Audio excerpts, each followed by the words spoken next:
തമ്മിൽ സഹകരിക്കരുത്, നിങ്ങൾ ഒരു കൂട്ടർ മറ്റു കൂട്ടർക്ക് വേണ്ടി പ്രാർത്ഥിക്കരുത്, ഒരു കൂട്ടർ മറ്റുള്ളവർക്ക് വേണ്ടിയിട്ട് ചിന്തിക്കുക പോലും ചെയ്യരുത് എന്ന രീതിയിലേക്ക് ഇവിടെ വ്യാഖ്യാനിച്ച് പഠിപ്പിക്കുമ്പോൾ സത്യത്തിൽ ഈ കൗമിനെ ഇവരൊക്കെ എങ്ങോട്ടാണ് കൊണ്ടുപോകുന്നതെന്നാണ് ചിന്തിക്കുന്നത്. നമസ്കാരം. ഇന്നലെ പഴയ മാധ്യമത്തിന്റെ എഡിറ്ററും അതുപോലെ രാഷ്ട്രീയ നിരീക്ഷകനും ഒക്കെ ആയ ഒ അബ്ദുള്ളയാണ് രംഗത്ത് വന്നിരുന്നെന്നുണ്ടെങ്കിൽ ന്യൂസ് 18ന്റെ പ്രൈം ഡിബേറ്റിൽ പങ്കെടുത്തുകൊണ്ട് സംസ്ഥയുടെ നേതാവ് നാസർ ഫൈസി കൂടത്തായി പറഞ്ഞ ഡയലോഗുകളാണ് ഇന്ന് വാർത്തയാകുന്നത്. ശബരിമലയിൽ മമ്മൂട്ടി പ്രാർത്ഥിക്കാൻ പറഞ്ഞോ, മോഹൻലാലിനോട് പ്രാർത്ഥിക്കാൻ പറഞ്ഞോ എന്നതാണ് ഇപ്പോൾ പ്രശ്നം. മമ്മൂട്ടിയുടെ അസുഖം അവർക്കൊരു വിഷയമല്ല, മോഹൻലാലിന്റെ ഒരു വിശ്വാസം പ്രശ്നമല്ല, മമ്മൂട്ടിയുടെ ഈമാൻ എന്താണെന്നുള്ളത് അവർക്ക് പ്രശ്നമല്ല, അതൊന്നും ഒരു പ്രശ്നമല്ല. മോഹൻലാൽ മമ്മൂട്ടിക്ക് വേണ്ടിയിട്ട് പ്രാർത്ഥിച്ചതാണ് അല്ലെങ്കിൽ വഴിപാട് കഴിച്ചതാണ് ഇപ്പൊ പ്രശ്നം. സത്യത്തിൽ എന്താണ് ഇവരുടെയൊക്കെ നിലപാടെന്ന് എനിക്കറിയാൻ വയ്യ. എങ്ങോട്ടാണ് ഈ കൗമിനെ, ഈ സമുദായത്തെ കൊണ്ടുപോകുന്നത് എന്നാണ് ഞാൻ ആലോചിക്കുന്നത്. ഇവിടുത്തെ ഏറ്റവും വലിയ വർഗീയത ആരാണ് ഉണ്ടാക്കുന്നത് വെച്ച് കഴിഞ്ഞാൽ മറ്റുള്ളവർക്ക് മനസ്സിലാകും ഇവിടെ മുസ്ലിം വിഭാഗം ഉണ്ടാക്കുന്നത്. അതാണ് ഇവിടുത്തെ ഒരു അവസ്ഥ. വ്യക്തിപരമായി പല കാര്യങ്ങളുണ്ട്. ഇപ്പൊ എനിക്ക് തന്നെ ഒരുപാട് വ്യക്തിപരമായ കാര്യങ്ങളുണ്ട്. എനിക്ക് ഈ വീഡിയോയിൽ പറയാനിപ്പോൾ ചില നിയമ തടസ്സങ്ങളും മറ്റു കാര്യങ്ങളും ഉള്ളത് കൊണ്ടാണ് ഞാനത് പറയാത്തത്. വരും അത്തരത്തിൽ ചില സാഹചര്യങ്ങൾ വരുമ്പോൾ അത് ഒറ്റപ്പെടുത്തുക, അല്ലെങ്കിൽ സഹായിച്ചില്ലെങ്കിൽ ഉപദ്രവിക്കാതിരിക്കുക എന്നൊരു നിലപാടെങ്കിലും ചെയ്യാമല്ലോ. ഇതില്ല, നിരന്തരം ഉപദ്രവിക്കുക. എനിക്ക് ഏതെങ്കിലും തരത്തിൽ ബുദ്ധിമുട്ടുണ്ടായിട്ടുണ്ടെങ്കിൽ, ഇവിടെ ഹിന്ദുക്കളുണ്ട്, ക്രിസ്ത്യാനികളുണ്ട്, മുസ്ലിങ്ങളുണ്ട്. ഇപ്പൊ എന്നെ സംബന്ധിച്ച് പോലും എന്തെങ്കിലും ഒരു ബുദ്ധിമുട്ടുണ്ടായിട്ടുണ്ടെങ്കിൽ അത് മുസ്ലിം സമൂഹത്തിൽ നിന്നാണ്, എന്റെ തന്നെ സമുദായത്തിൽ നിന്നാണ്. ഇവിടെ ഞാൻ ആലോചിക്കുന്നത് ന്യൂസ് 18 പറഞ്ഞ വാർത്ത ശരിയാണെന്നുണ്ടെങ്കിൽ ഈ നാസർ ഫൈസി കൂടത്തായി പറഞ്ഞതിനെ എങ്ങനെയാണ് നമുക്ക് ഇവിടുത്തെ കേരളത്തിലെ മതേതര ജനാധിപത്യ രാജ്യത്തെ സാധാരണക്കാർക്ക്, മനുഷ്യർക്ക് ഉൾക്കൊള്ളാൻ കഴിയുക?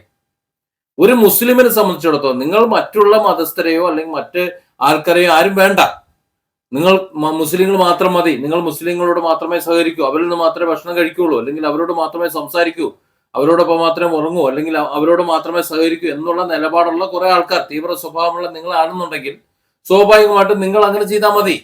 എന്നാൽ എന്തിനാണ് മറ്റുള്ളവരുമായി സഹകരിച്ച് സഹവർത്തത്തോടെ സമാധാനത്തോടെ ജീവിക്കുന്ന വിഭാഗത്തെ കൂടെ അതിലേക്ക് വലിച്ചടയ്ക്കുന്നത്? എന്തിനാണ് അതിന്റെ ആവശ്യം? ആദ്യം സ്വന്തം സമൂഹം, മുസ്ലിം സമൂഹം എന്ന് പറഞ്ഞാൽ വിവിധ വിഭാഗങ്ങൾ, എന്നെ അറിയാത്തവരുണ്ടെങ്കിൽ ഞാൻ പറഞ്ഞുതരാം. ഇവിടെ APEK സുന്നി വിഭാഗങ്ങളുണ്ട്, പിന്നെ മുജാഹിദ് തന്നെ ഇപ്പൊ 2 ജിന്നുള്ളതും ജിൻ ഇല്ലാത്തതും 2 വിഭാഗങ്ങളുണ്ടെന്ന് പറയുന്നുണ്ട്. ജമാഅത്തെ ഇസ്ലാമി ഒന്നെന്നാണ് എന്റെ ധാരണ, എത്ര ഉണ്ടെന്ന് എനിക്ക് അറിയില്ല.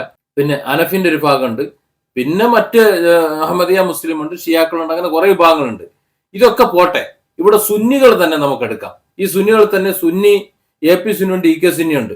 ഇതിൽ ഏതിലെങ്കിലും ഒന്നിലൂടെ റൂട്ടിലൂടെ പോകുന്ന തബ്ലീഗ് ജമാഅത്ത് എന്ന് പറയുന്ന മറ്റൊരു വിഭാഗമുണ്ട്. അവര് ഈ പെന്തക്കോസിന്റെ ഒരു ഏകദേശം ഒരു ലെവലാണ്, ആ ലെവലിൽ ഇങ്ങനെ പോകുന്ന ഒരു വിഭാഗം. ആ മുസ്ലിം വിഭാഗം തന്നെ ഈ തബ്ലീഗ് ജമാഅത്ത് എന്ന് പറയുന്ന ഒരു വിഭാഗത്തിനെ തന്നെ പള്ളി കയറ്റാത്ത ഒരു വിഭാഗമാണ് ഇതിൽ ചില വിഭാഗങ്ങൾ എന്ന് പറയുന്നത്.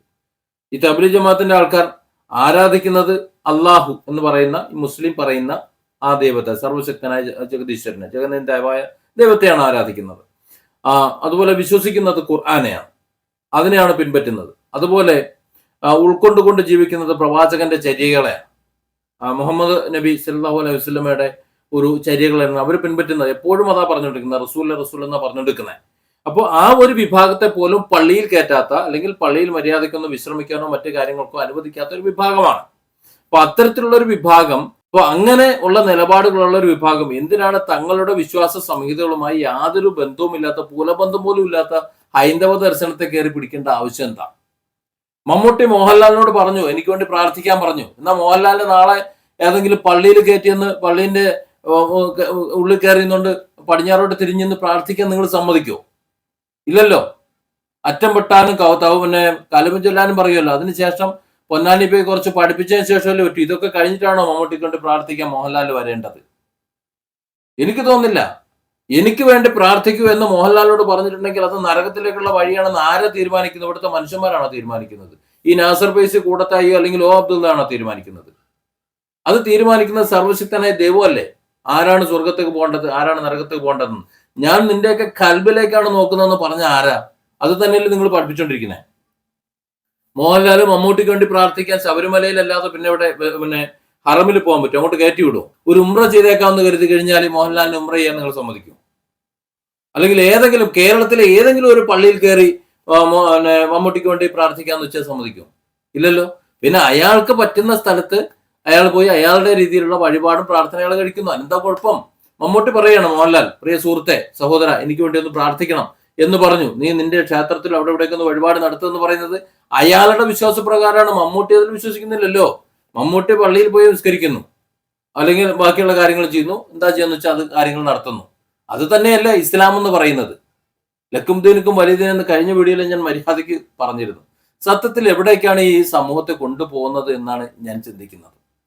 സമൂഹത്തെ ഭിന്നിപ്പിക്കാൻ വേണ്ടിയിട്ടാണ്, നിങ്ങളെ തമ്മിൽ തിരിച്ചറിയാനും നിങ്ങൾ ഒരുമിച്ച് നിൽക്കാനും വേണ്ടിയിട്ടാണ് വിവിധ സമുദായങ്ങളും സമൂഹങ്ങളുമായി നിങ്ങൾ സൃഷ്ടിച്ചത് എന്ന് ഖുർആൻ പറയുമ്പോൾ ആ സമുദായങ്ങൾ ഭിന്നിച്ചുകൊണ്ടും അതുപോലെ തമ്മിൽ കലഹിച്ചുകൊണ്ട് നിൽക്കണമെന്ന് ഇവിടുത്തെ പണ്ഡിതന്മാർ പറയുന്നുണ്ടെങ്കിൽ നിങ്ങൾ തമ്മിൽ സഹകരിക്കരുത്, നിങ്ങൾ ഒരു കൂട്ടർ മറ്റു കൂട്ടർക്ക് വേണ്ടി പ്രാർത്ഥിക്കരുത്, ഒരു കൂട്ടർ മറ്റുള്ളവർക്ക് വേണ്ടിയിട്ട് ചിന്തിക്കുക പോലും ചെയ്യരുത് എന്ന രീതിയിലേക്ക് ഇവിടെ വ്യാഖ്യാനിച്ച് പഠിപ്പിക്കുമ്പോൾ സത്യത്തിൽ ഈ കൗമിനെ ഇവരൊക്കെ എങ്ങോട്ടാണ് കൊണ്ടുപോകുന്നതെന്നാണ് ചിന്തിക്കുന്നത്. വല്ലാത്ത കഷ്ടമാണത്. Different angles. Don't forget to subscribe and support this channel.